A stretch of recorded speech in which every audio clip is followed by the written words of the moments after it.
Frasco, what's up, man? How you doing? Bro, big moves for you, dude. Saving the world, man. One podcast at a time, dude. Thanks. World saving. We're trying, man. You're saving the world one song at a time. Oh, shit. This new record is so good. I have so many questions. Thanks so much, man. Hopefully I have some answers. Okay. First off, tour bus, awesome. Yes, agreed. What's up with that? Are you sleeping more? So, okay, right to the heart of the matter.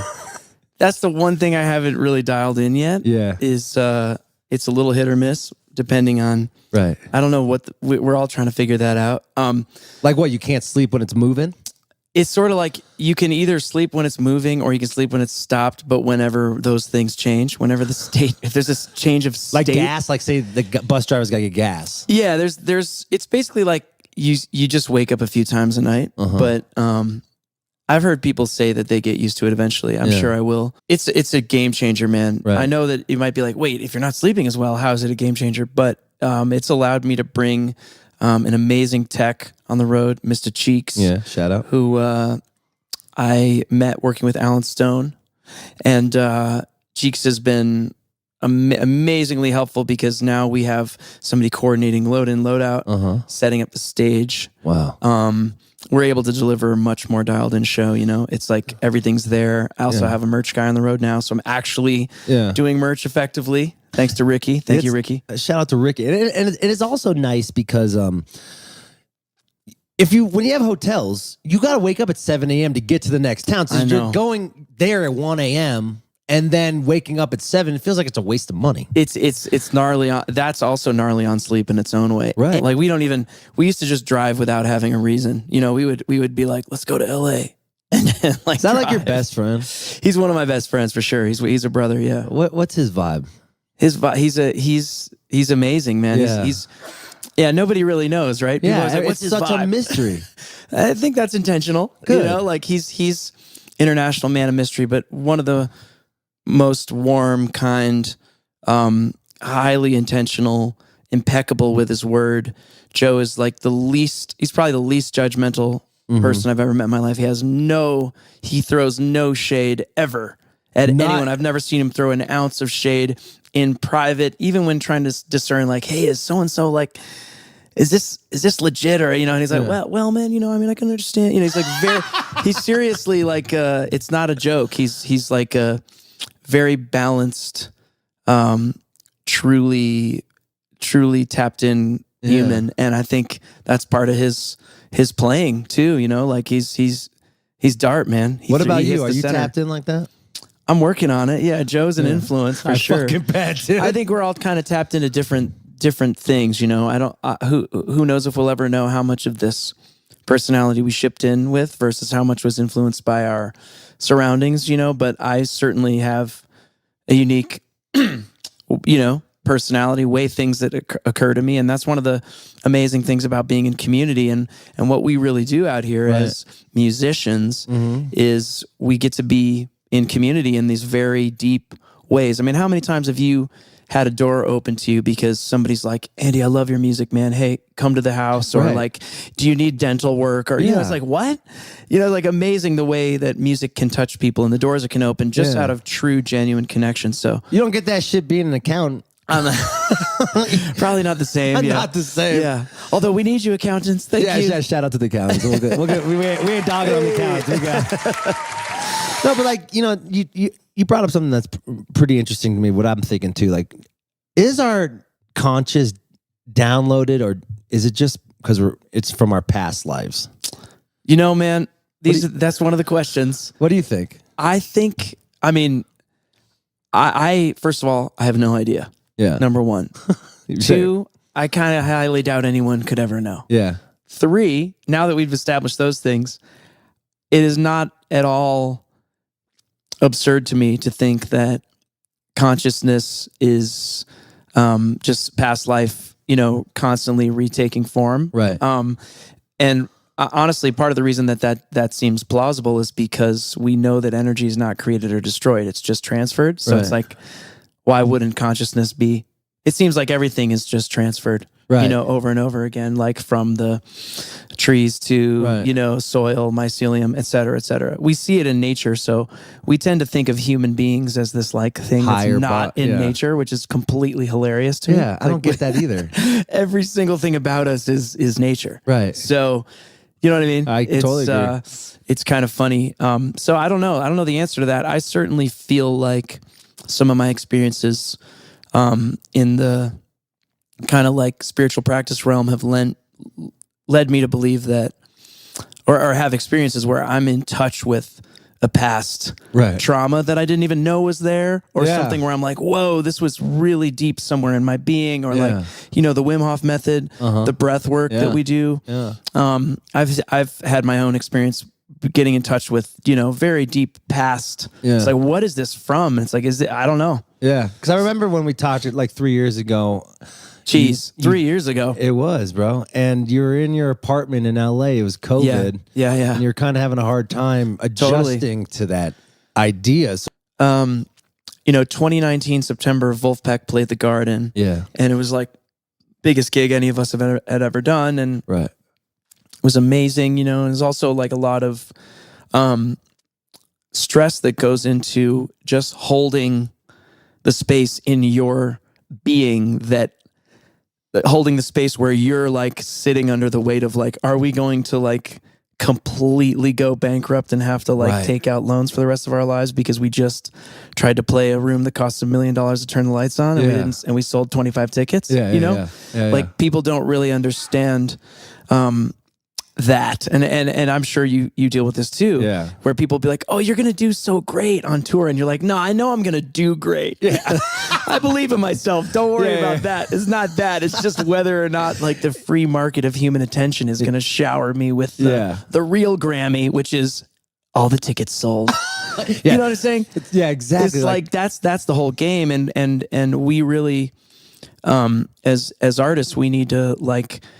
Really, I mean, to me, this is like this path of being an artist really requires a lot of spiritual practice. I agree. You know, because because you're dealing with ego, you're dealing with self. You got your name on the marquee. It's like, oh, what product is for sale tonight? Oh, that one's called Andy Frasco. You're like, oh, let me wait 1 second. Let me take my birth certificate out. Oh, wouldn't you know? It's the same name on that thing.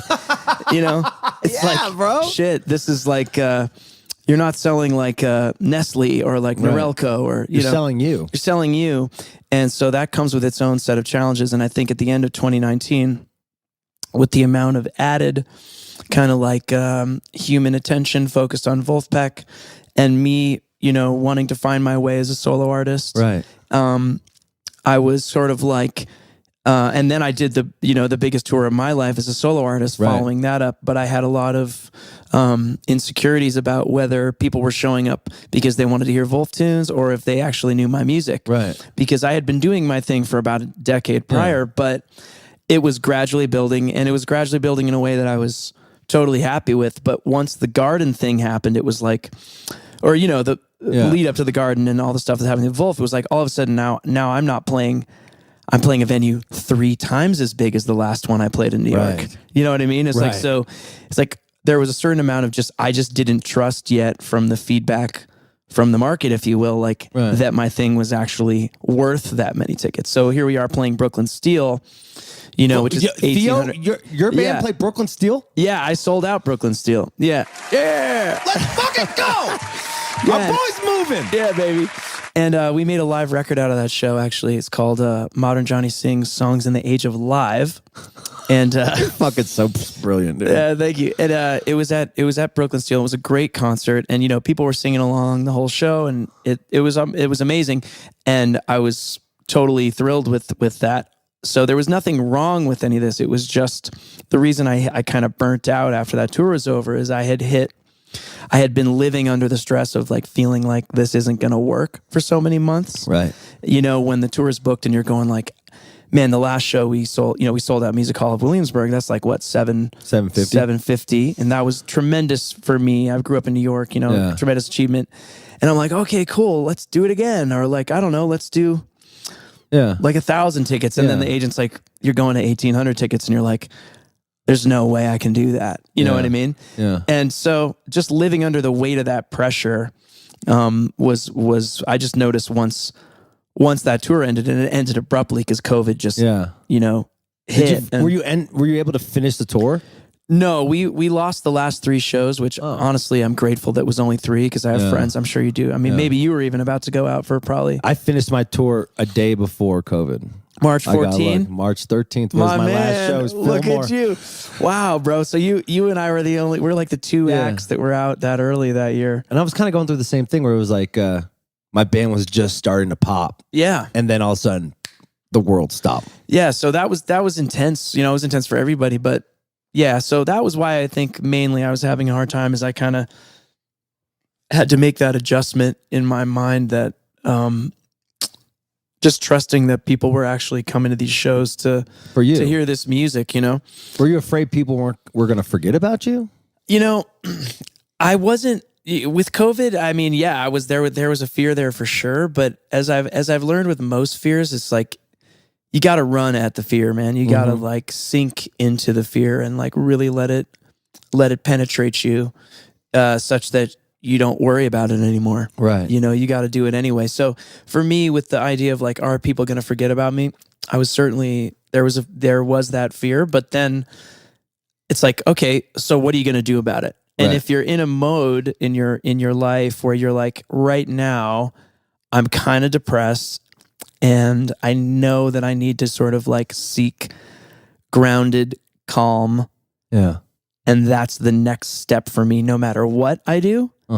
Then, you know, what are you going to do? What are you going to do about the fact that people might forget about you? What are you going to fling chunks of steak at the internet every day and be like, hey, everything's fine. We're good, brother. I couldn't, you know, I was trying to do that and it just didn't work. Yeah, I couldn't do it. So for me, I just went into that time, basically took the forced time off as like a forced, emotional reset. And then, you know, I ended up just writing a bunch of songs that ended up becoming my next record. So ultimately, you know, I was really grateful for that time. It was painful. Yeah. There was a lot of uncertainty, but you know, in times of tremendous uncertainty, it seems like that's consistently where a deeper foundational confidence is born, because you realize like, you know what, I'm not going to die. Right. So what if everybody forgets about me? So what? Why am I even doing this? Am I doing this so that everybody will know about me? Yeah. No, that's not even why I'm doing it. No. Okay, well then why am I doing it? Well, I'm doing it to honor the gifts that I've been given, and I'm doing it to, you know, find out more about who I am as a person so that I can show up as a better person in the world. And if I do that effectively, such that the music I write actually inspires me, chances are it's going to inspire somebody who connects with it as a listener. I agree. And so to me, that's where music, you know, the sort of artist path becomes a service to humanity. It's not like, you know, there's one way to do it where you're just trying to make sure you sell more headbands or like you want to sell more Reeboks or whatever. And I'm not knocking Reebok either. No. By the way, I appreciate having shoes. Yeah, part of the game. Yeah, the game thing. Or you can do it for, you know, your own sort of spiritual growth, and knowing that if you can do that, you're going to connect with more people. It's going to be a stronger, the connection anyway will be stronger. And you know what? Typically, you'll sell stuff. Right. Well, it's like people are afraid, like it's like the idea of authenticity. Like people can see when you're not being authentic with your music. I know, man.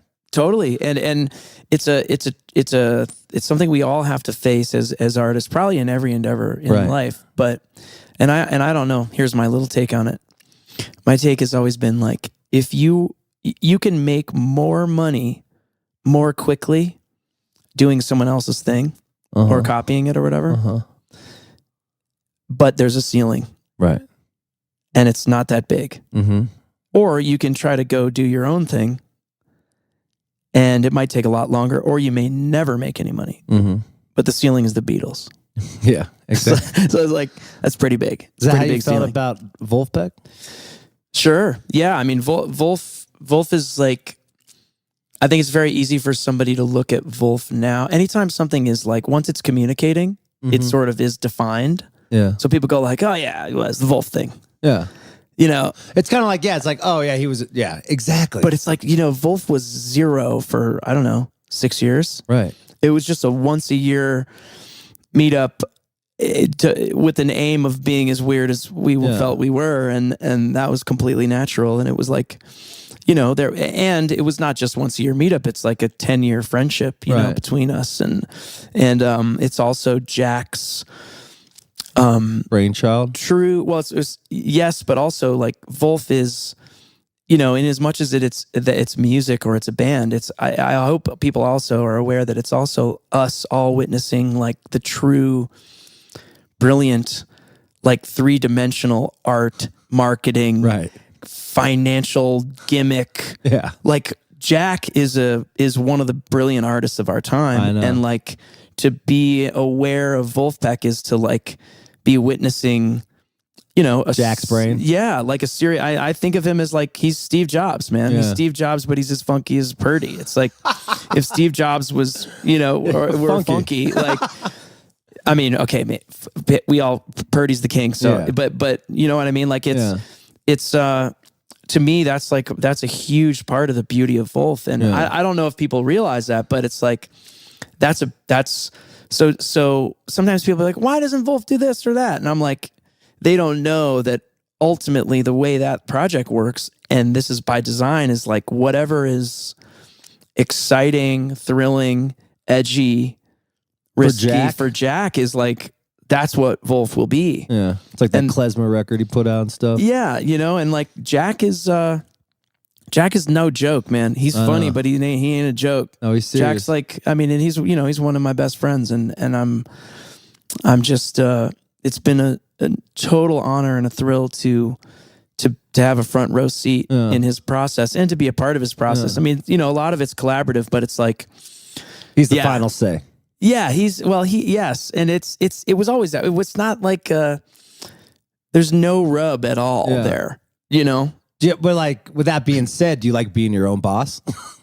Well, yeah, in terms of my project, yeah. I mean, the thing is, I set out to be a singer-songwriter and write my own music, and so I just kept doing that, still doing it. It was never like, oh man, I need more power in Vulf. It was like we were just doing those things concurrently, right? And it was always the understanding. So the idea of Katzman going out solo was in your brain since you were like 12, 11, right? Yeah, I've just been writing songs and like this is just what I do. What was the first song you ever wrote? What was it about? The first song that I ever wrote that I was proud of was called, that's an interesting question, man. It was called The Wall Divine, and it was really inspired when a friend of mine, Timothy Miller, who was a wonderful, amazing dude, kid in New York, he died tragically from a dairy allergy. Oh shit! Yeah, it was the first big tragedy in my life. And how old were you? I was 16. Yeah, we were all. Fuck, yeah, man. it was tragic, and he was close to you. Yeah, we were Boys. childhood friends, but we were homies growing up, and I think and he and I always had a strong connection with music. He was really into Grateful Dead, and he got me into the Dead, and he got me into all kinds of.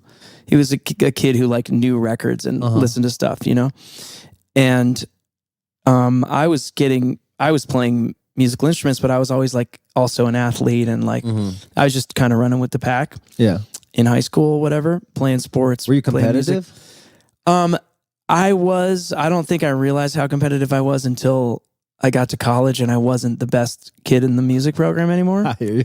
And then I had a meltdown, and I was like, "Oh my god, really? Oh yeah." I was like, I What happened? Well, what happened was I heard. Well, so to answer the first question is I wrote that song inspired by Tim and his life, and I got to play it. I was in a cover band, and I played that song, and everybody was like, wow, that was really good, and then they wanted to hear it, and then we would be playing parties on Long Island, and we play Sweet 16s or graduation parties, and then people started requesting that, and I started writing others, and then we sort of were, started playing original music. So it never occurred to me even that there was even an option to be a singer-songwriter. It wasn't even that dialed. It was just like, I write songs, I sing them, and I sing them in my band. Right. And then but I was also always a drummer. And because drums were my first instrument, so I was like playing drums in the school band and the jazz band. And when it came time to like think about college, I was like, well, I should probably be in the music program, so I'll audition on my main instrument, which is drums, because there wasn't any like singer-songwriter program at anywhere but Berkeley, and for some reason it hadn't occurred to me to go to Berkeley. You went to Michigan, right? I went to Michigan, so I ended up getting into the jazz program on drum set, and I was able to get a scholarship, which was amazing. And then I get to the program and I basically say, within 3 weeks, I'm like, guys, I don't want to play jazz drums. I'm a singer-songwriter. And they're all like, well, what are you talking about? We need you playing drums. We like recruited you for this. And so. And was that hard to like be truthful with the people who recruited you for that? Or you always been like honest about how you feel? I tend to snap and just tell the truth. Yeah. If I'm hiding my deeper, I'm not a very good actor when it comes to that. With lovers? Oh yeah. That's why I can't, I guess now we're getting into it. Yeah. But it's like it's pretty much gotta be like a deep connection or it's not going to happen for me just cause it's too obvious. Yeah. Yeah. And it's what am I doing? You know what I mean? I'm the same way. Yeah. So sometimes people are like, oh, why are you're single. And it's like, yeah, I'm just, I'm waiting for, it's not like I'm not interested. It's just like, it's got to be something perfect.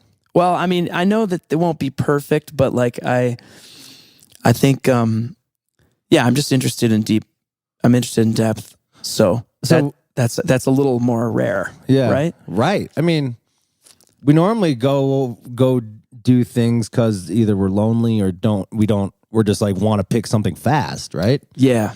We don't a lot of people don't take their time to really find out what between the connection you want with someone and the connection you want with yourself. There you go. You just said the first part is the second part there. Right. It starts with the connection you have with yourself. And how are you going to get that if you're never alone? Exactly. And so, this is the greater joke to me of the human condition is that like we're wired to feel bad about loneliness or like, we don't want what we don't want. We don't like what we don't want. Right. We don't like pain. We don't like sadness. We don't like these things. Mm-hmm. And so we try to avoid them. But if we avoid them, we never grow in the ways that they would have otherwise grown us into. Like you want to have a foundation in yourself. I think you got to be alone for a little while. I agree. 100%. And if you want to be able to do things that you're scared of, you need practice sitting with your fear. And if you know what I mean, so it's to me like it's not a judgment on anyone, but I've just learned that anytime I feel lonely, it's an opportunity. Ram Dass I think said, "Oh, I love Ram." Yeah, like suffering is all it's doing is showing you where you're stuck. Yeah. So anytime you're suffering, and it's like, wow, that's such a trick you can, you know what I mean? If you can actually catch the moment of like I'm suffering. Yeah. It's like, why? Right. And then you're like, oh, we didn't sell all the tickets. Yeah. It's like, hold on a second. Let's go there. What does that actually mean? And you go down the rabbit hole of that and you're like, oh, yeah, whatever. I just want to be liked. Yeah. And then you're like, oh, I can have compassion for something that wants to be liked. What would you say to your friend? Yeah. You'd be like, oh, it's okay, bro. I love you, man. And do you love yourself? And he'd be like, yeah, well, and he'd go, oh, not sure?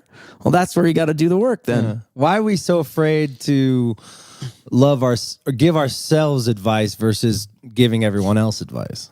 Okay, I mean, who knows? But I've thought a lot about this. Come on, give it to me. Well, the human animal, which we are, is designed to survive. Right. Everything is designed to survive. Right. What seems to separate us from the rest of the animal kingdom is that we have this tremendously capable brain. Mm-hmm. So we have this like level of brain capability that is like off the charts compared with the other animals in terms of our communication skills and et cetera. Yeah. Would you agree? I agree. Okay, so then you take that and you go, what's the means by which we have really been able to survive and get through, to this place we're at? And the main difference there is we cooperate and trade with each other. We Okay. We build upon each other's skill sets. Yeah. So like you don't need to know how to design the combustion engine because it's been invented. So now it just gets integrated into the global sort of humanity is this kind of shared brain. If you will. Animals don't have that. I mean, I'm not a biologist, and maybe somebody will point out the way I'm totally wrong about this. Or like a beaver. Let's talk about a beaver building a dam with his people. Like, does one person know how to cut the inside? One person pushes it. Animals have highly complex, incredible systems of management and communication. I'm not saying they don't. Yeah. I'm just saying the human thing is we are a social being to the max. Okay. Versus, let's say, an animal that, is not a pack animal. I mean, there are plenty of animals that are pack animals. There are plenty of animals that aren't. We're a pack animal. Yeah. So it is tremendously important for us to know that we are well esteemed by the community. Right. Because that equals survival in the Stone Age. You know what I'm saying? And that's why it's hard for humans to be alone. Yes.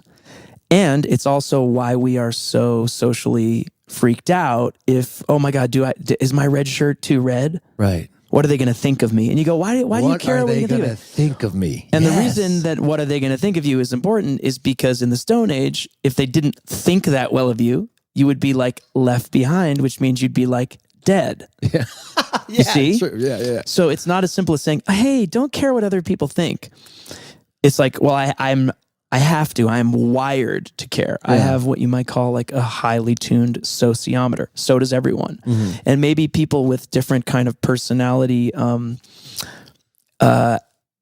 situations, we call them like, maybe they're on the spectrum or something, as we say like, oh, they don't perceive the same level of social awareness. It's like sometimes that can be a superpower for someone because they don't care as much about what people think of them. Right. But often the people who are like the quote kindest or whatever, they often have the greatest degree of social awareness, and then they end up being hardest on themselves because they're so highly attuned to what people might think of them. Yeah. Okay, so then that goes back to like why is it so hard for us to extend compassion to ourselves versus others? Yeah.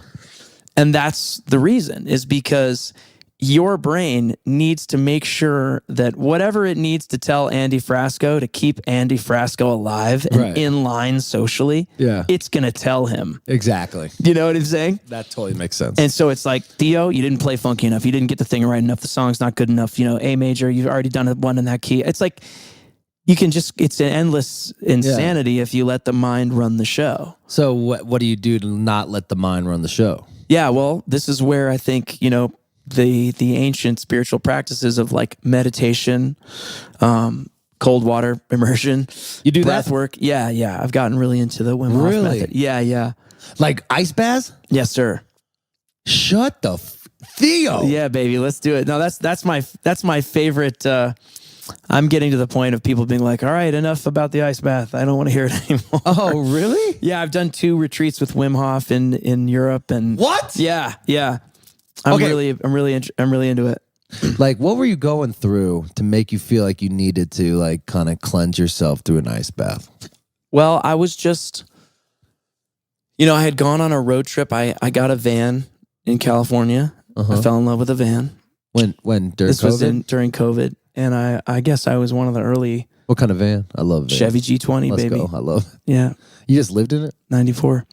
I lived in it for a little while. I didn't like build it out. I just kept it as is because it's got this like gorgeous interior. It's actually what's on the cover of my record is that van. Oh, really? You still have it? Oh, yeah.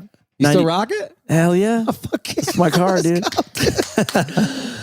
That's my car, bro. I'll clap to that, actually. Let's go. Man. Save that money. Yeah, Save that money, Big Daddy. Gotta have that van.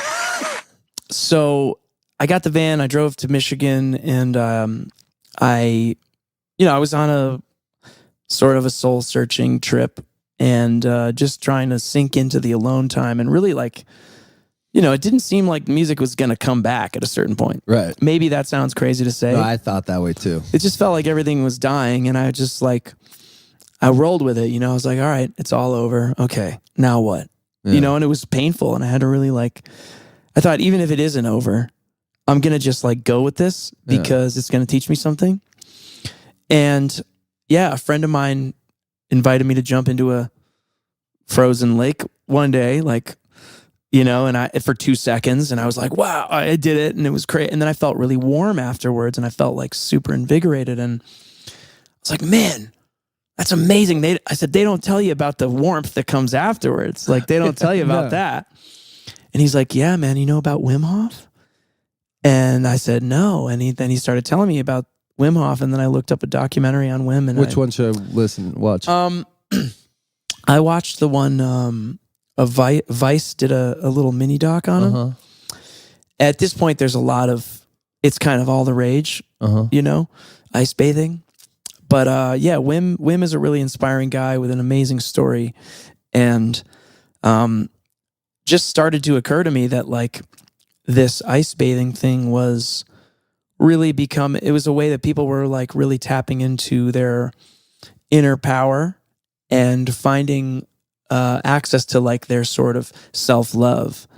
And I mean, it might sound trippy, but like the ice is love, man. Yeah. It's really like, because when you have to go into a situation where you are experiencing like primal fear, but it's controlled, you have to find a place where you accept this.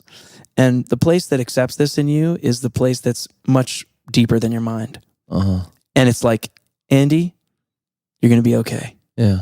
And when you hear I don't even know what to call it. It's not even yourself. Yourself is in your mind. Yeah.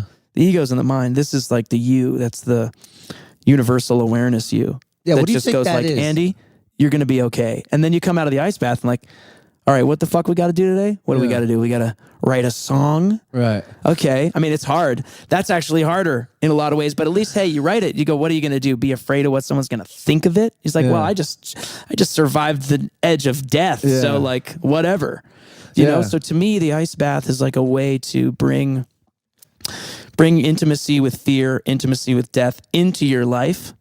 So you in can a get safe rid of it? way. No, that's just so that it's not holding you back.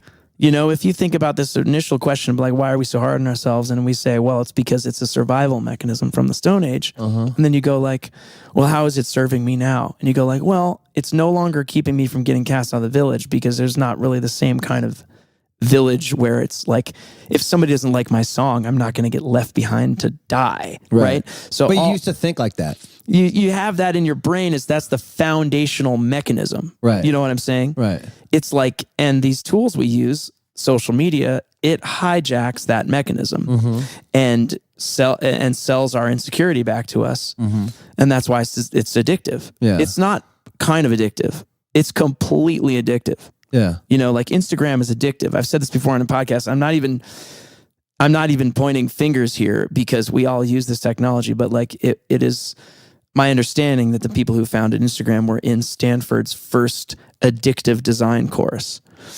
Holy shit. So like, it's not, the shit works. Right. It's like, oh, do you have a human brain? Yeah. This works on you. You know what I mean? It's like, oh, I'm not so, maybe there's 10 people who don't find it addictive, but it's like, it's extremely addictive. Yeah. And it's like, so are cigarettes for many people. So is processed food. So is success. Yeah. There's like, these are all very predictable phenomena that we see from just understanding the human motivation system. True. So yeah, I mean, when it gets back to like, how is my fear of death serving me in 2023 socially? I think for the average person, it's like holding them back from living their truth, from doing what they want to do in life, from taking a risk. It's like, that's not serving you at all. So if the ice bath can like sort of take you on a roller coaster past your fear, and it's free.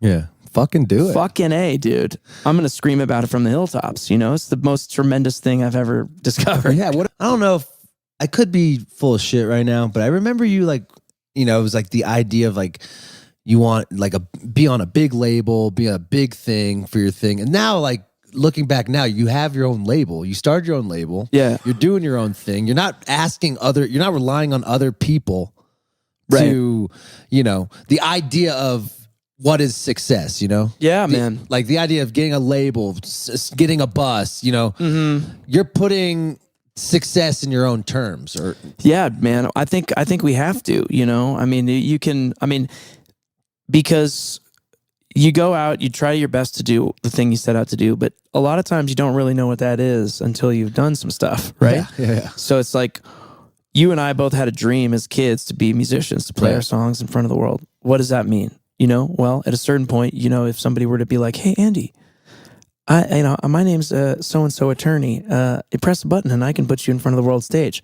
If you're 15, you're going to do it. You don't know what that means, you know, and it might mean that you'll never own it might mean you've signed a contract of indentured servitude for the rest of your life. You know what I mean? Who knows? Like, I'm not saying that's what all deals are, because it's not, but you really need to go out there and find out what it even is that you want to do. And once you know what you want to do, if you've had enough experience to know what doesn't work or what doesn't feel right, then you can start just going for shit, you know? So it's like, I want to have my own label, so I have my own label. What is it?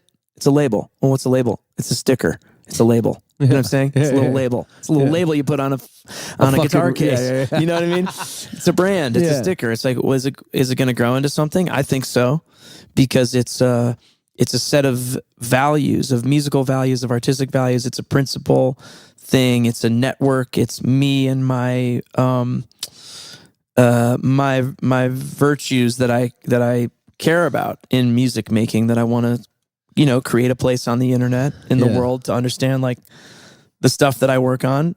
You know, I think of it as like organic, the certification. Right. It's like, oh, that's organic? Okay, cool. I'll eat it. And this is like, oh, 10 good songs certified? Yeah, I'll listen to it. Yeah. It's like, don't worry. It's a good album. Yeah. We certified it for you. So how hard was it to convince your managers this is the move? So I don't have a manager. So you're doing it yourself. So there you go. Didn't have to convince nobody. Do you like it that way? I do, but I mean, Andy, you're one of the guys that it's impossible to not be completely honest with all the time. Come on, talk to me.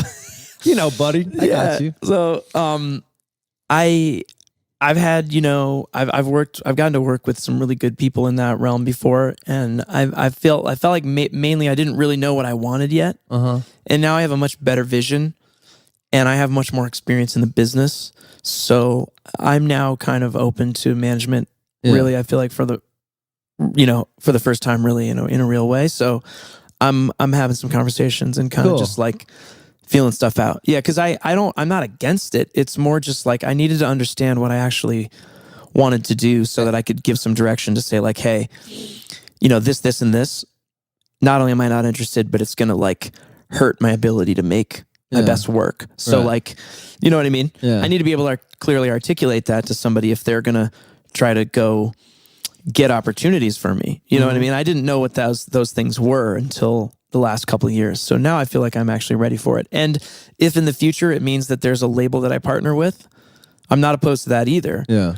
I just want to make sure that I maintain my, not only like my vision, but also like, you know, this is a business, and it turns out ownership has a translation to your happiness. It's not just money, man. Yeah, it's like, what happens if you make $100,000 and give away 98? Yeah. It feels bad. Turns out. You know what I mean? And it's like, until you've had that experience, you don't, you know what I mean? You're just like, whatever, it's just money. It's like, it's not just money. It's your name, your values, and your blood, sweat, and tears. I mean, if you know what I mean? So it's, to me, my and also I come from the Vulf model. I come from Jack's. Yeah, Jack had internet Vulf records. And like I've been side by side. I've had a front row seat to that. So when people would be like, well, why are you trying to be indie? I'm like, well, I mean, Vulf, you know, did this and that. And they'd be like, yeah, but that's Vulfpeck, man. And I'd go, yeah, but I'm in the band, man. You know, Jesus Christ. You know what I mean? So, but I get what they were saying, and to a certain extent, they're right. It's like Vulf is a once in a lifetime kind of thing. It's a phenomenon, and it's an amazing thing. And but the model is there. That the model of success is there for anyone to do it. Yes, I think the principles are like sound. You know, it's like if you're starting out in this business, I think you should just go out there, do your best, and see what happens. Like, why not start indie? Right. Start indie. Yeah. You know, you don't even know if your songs are any good, or you Yeah. don't even know if you can sell 10 tickets in your own hometown. Exactly. You know? Like, start indie. I feel good about saying that to people, but I can understand now that if there's I have the door open in my mind to, like, if there's the right kind of partnership where somebody says, like, look, your music should be in these places and it isn't because you don't have anyone pitching to it. Right. Well, I'm open to have someone doing that as long as the deal is fair. Yeah. You know what I mean? So I'm not like opposed to it. I just, when people would be like, have you ever considered a label? It's like, yeah. They're like, why aren't you on one? It's like, well, I never got an offer. Yeah.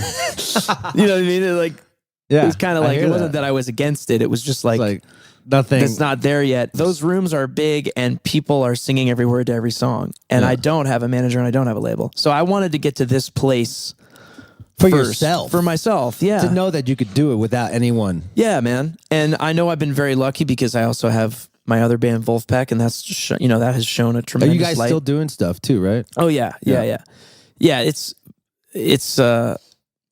there's always if you haven't heard anything from Vulf for a while, like, be warned. There's always there's something coming around the bend all the time, you know.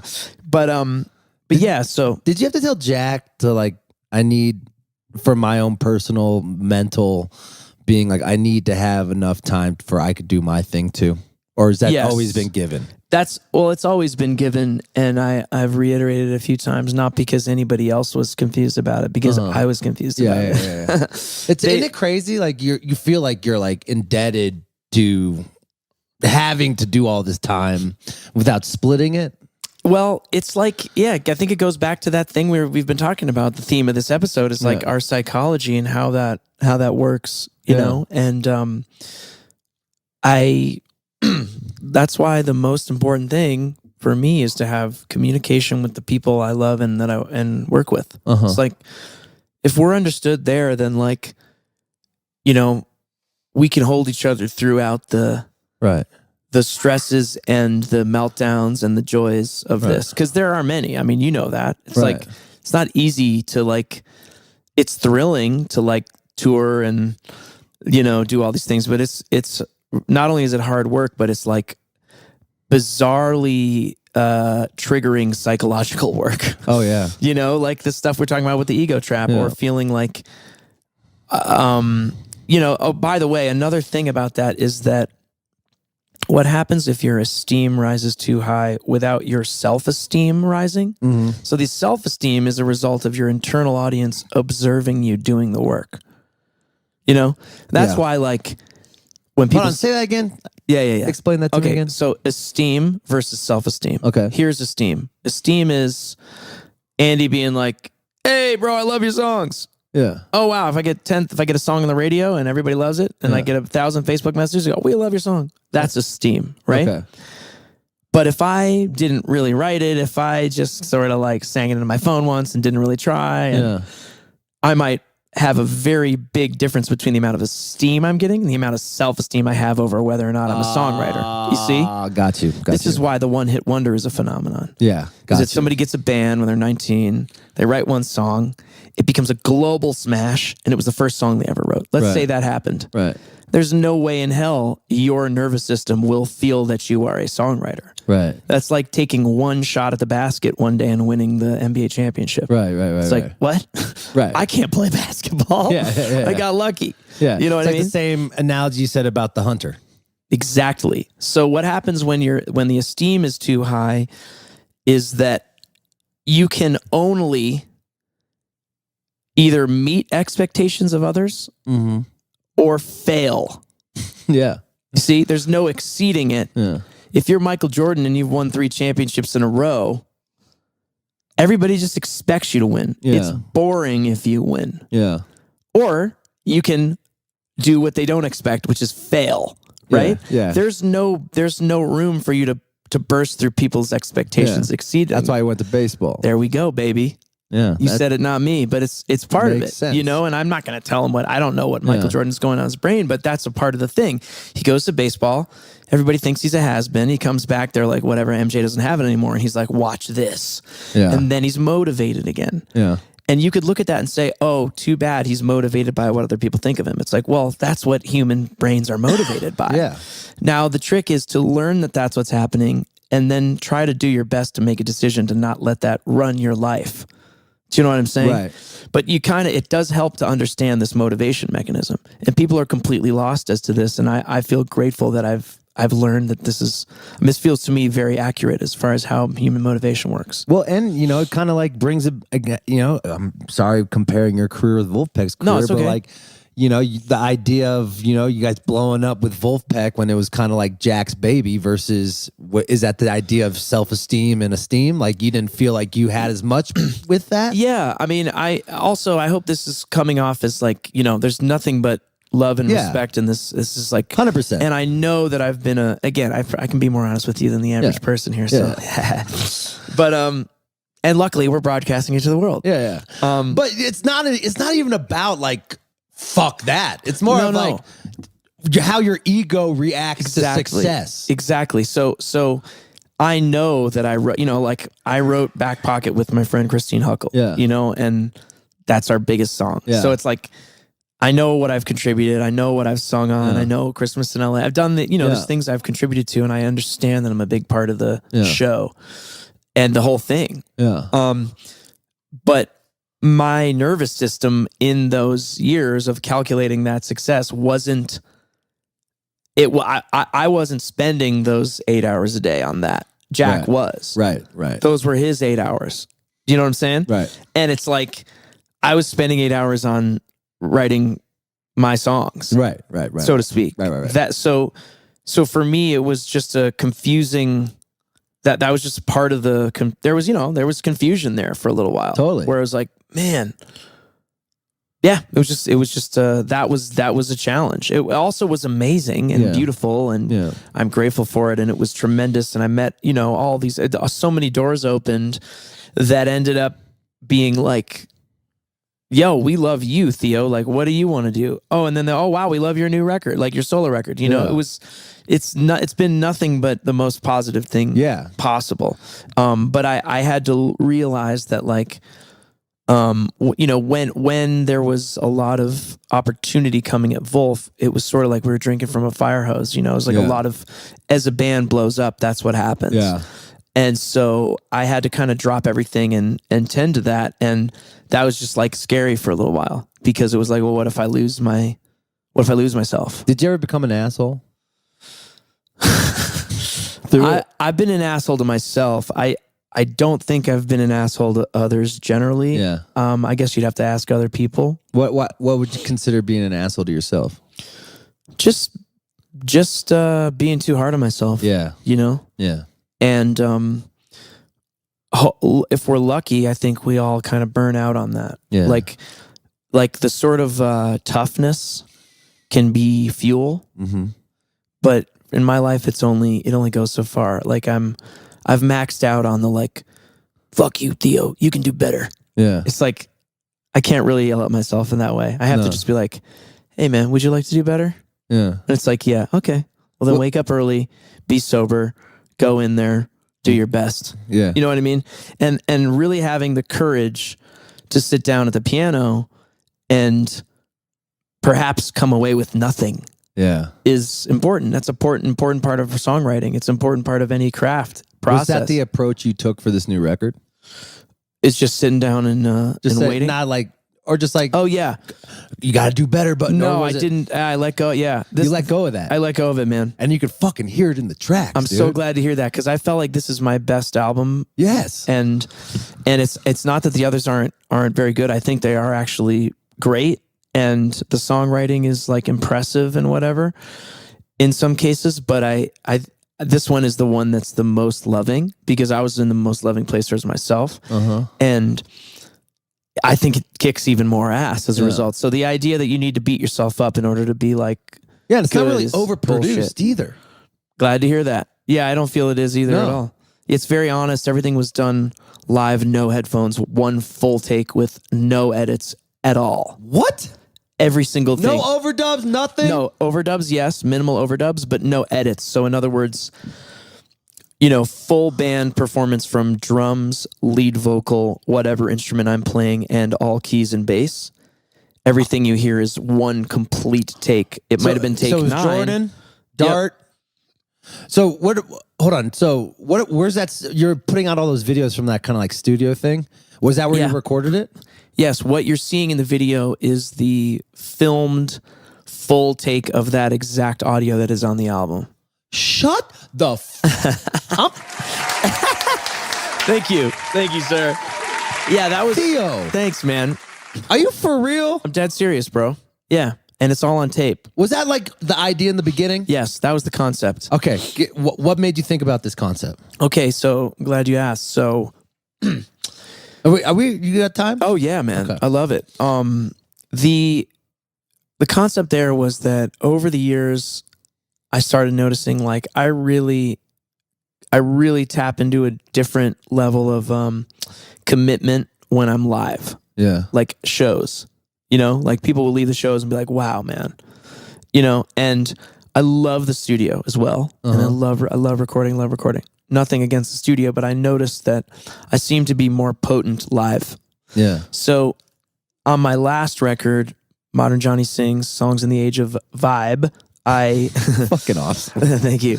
I did 3 tracks live band in the studio where we each were in a different isolated, sound booth.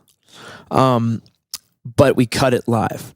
And I just noticed that those 3 songs, it was You Could Be President, I Don't Want to Be a Billionaire, and What Did You Mean When You Said Love? Those 3 were my favorites on the album. Right. And they also did the best on Spotify.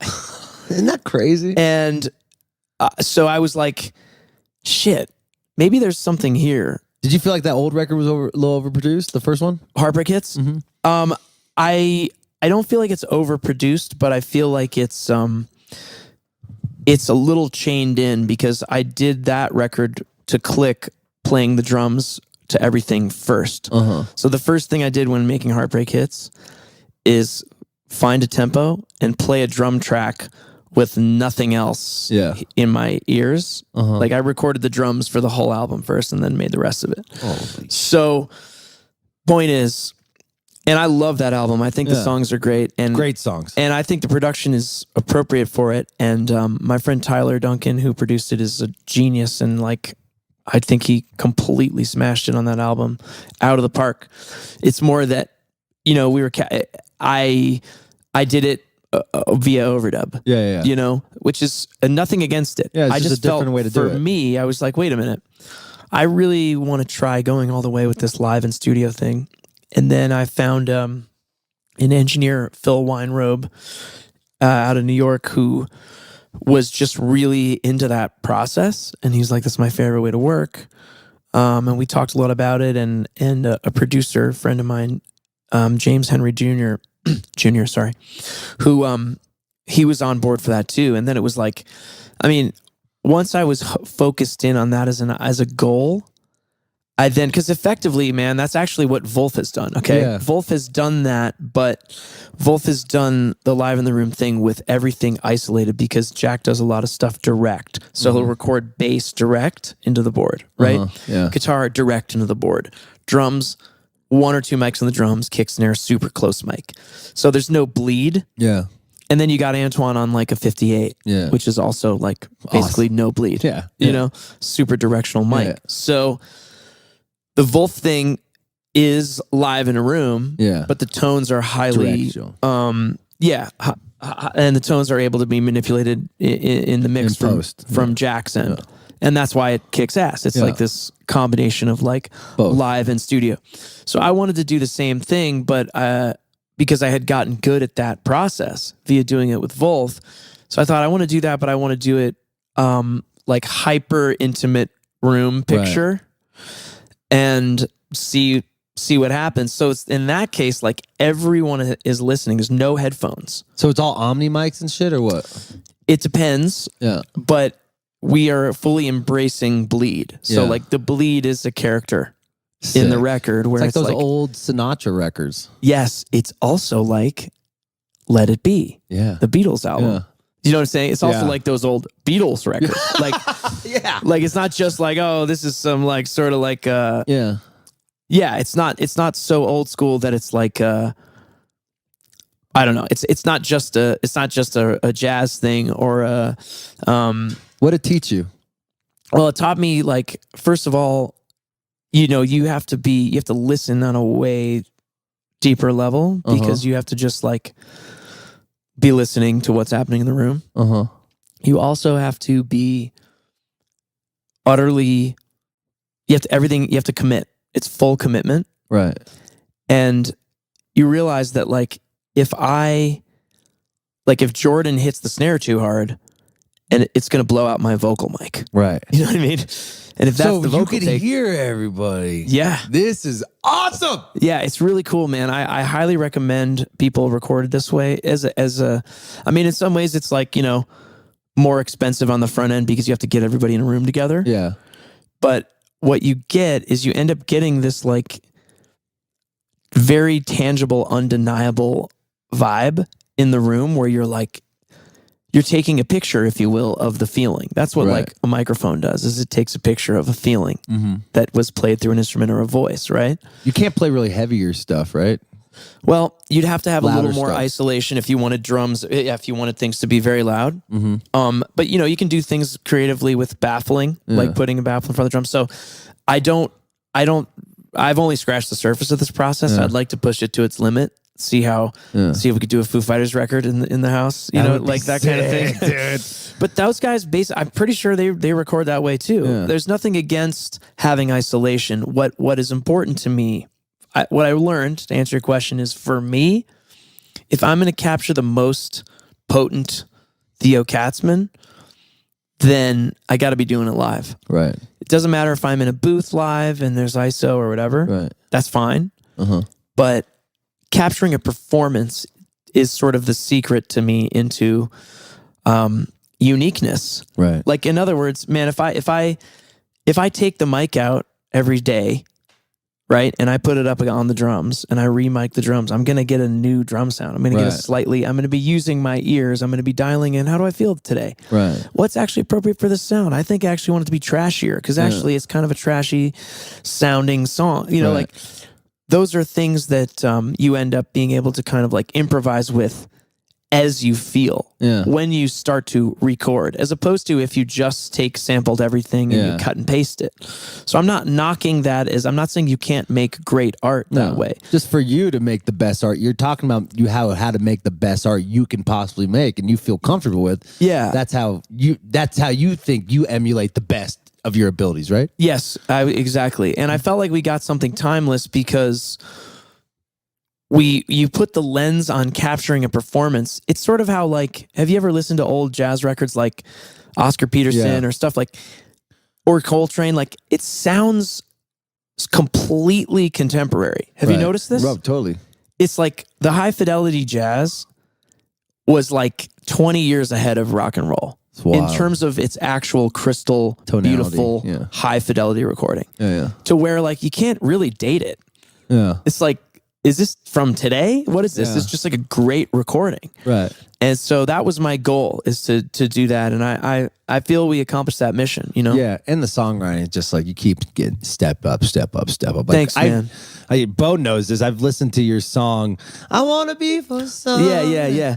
It is so fun. It's my favorite song right now. I'm so glad to hear that, bro. Yeah, dude. Thank you, the man. whole record's good, but I think you're striking a chord. You're finding yourself. Thanks, brother. And to hear that you're like working on your mental health abilities and doing the whole ice bath thing, I'm stoked to fucking be rooting you on, bro. Thanks, brother. Man, me too for you, dude. Yeah, man. We gotta kick it when we're in LA. Anytime, man. So you have how long is this tour?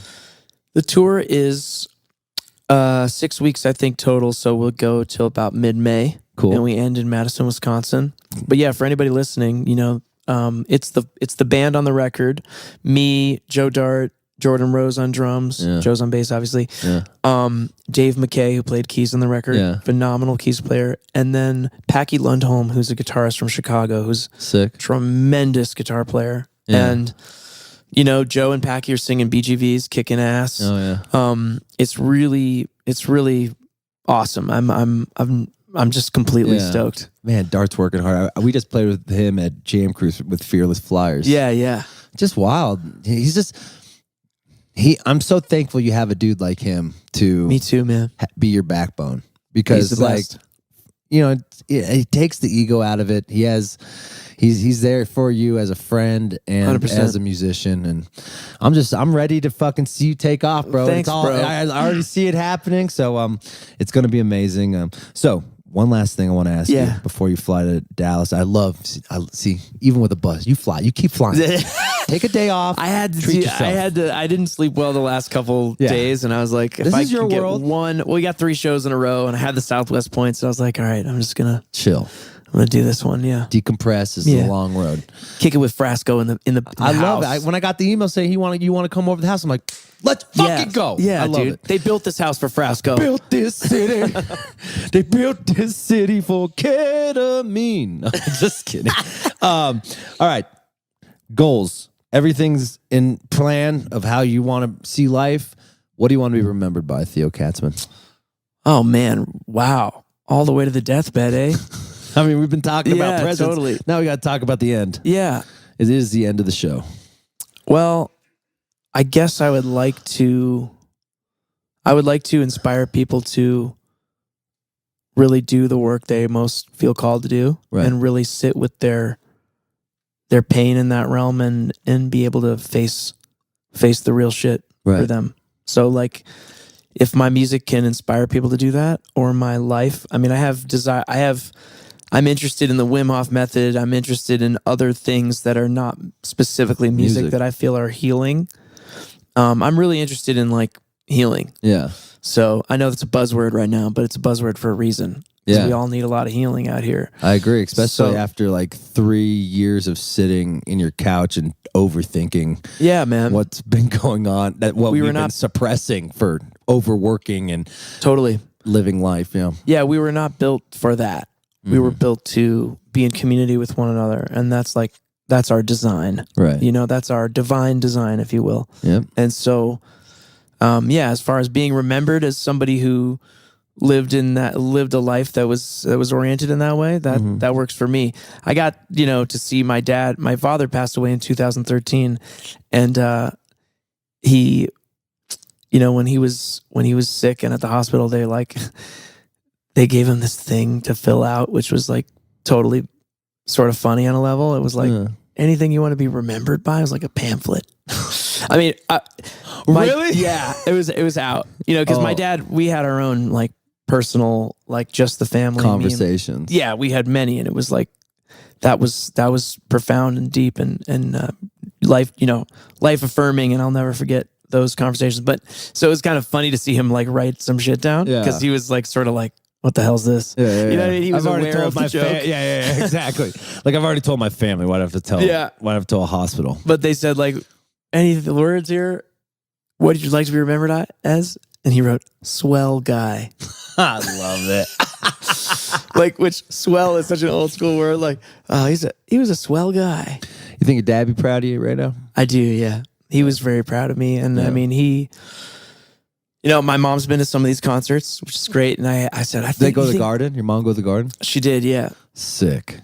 And she's been to some of the, shows on this tour. And I was like, you think dad would like this? And she was just like, oh my God, he'd be completely over the moon, because my dad was a musician. And he was classical or a jazz musician? Jazz trumpet player. And he was in the Tonight Show band on the Carson show and shit. He did like a lot of high level stuff.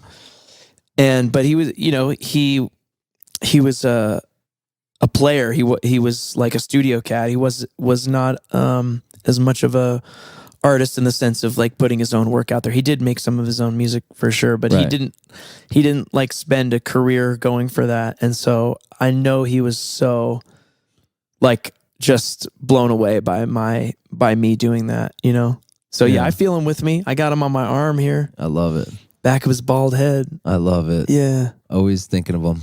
Yeah. Well, keep finding yourself, buddy. Keep doing things that make you happy. Thanks, brother. Same for you, man. Appreciate it. And if you don't need a fucking manager. Unless he's the perfect manager. Yeah, I thanks. Okay? Don't just rush in because you're getting more successful. Do you have one? I do. But I feel you like yours. I love him. So that's I good. need a neurotic Jewish man. Yeah. Because I'm neurotic too, but he's way more neurotic. Yeah, right. So it's good. I mean, to me, you know, just to put this out there to life and anyone listening, it's like I'm not opposed to that. I actually feel like now I'm sort of becoming more keenly aware of where I do need help. Yeah. So like for me, it's about that. It's about like, hey, can I get the help that I need if it's the right fit? So I'm open to it, and I think I would like to have that actually. Yep. Well, go fuck them up out there, cowboy. Thanks, brother. I love you, man. Love you, Theo. Thanks, buddy. Frasco, baby.